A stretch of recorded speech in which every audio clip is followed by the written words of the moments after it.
हानि ना हो। Thank you.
एक शेर सभी की नजर करता हूँ और खासतौर पर जो नौजवान है उनके ज्यादा समझ आएगा। वो शेर क्या है?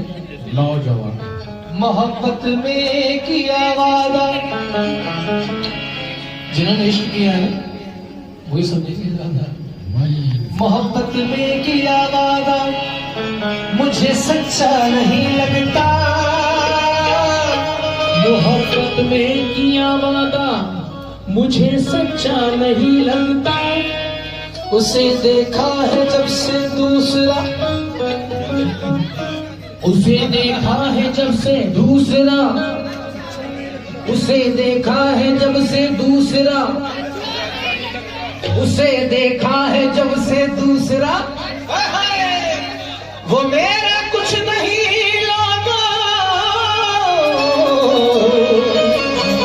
वो मेरा कुछ नहीं लोगों मगर फिर भी न जाने क्यों।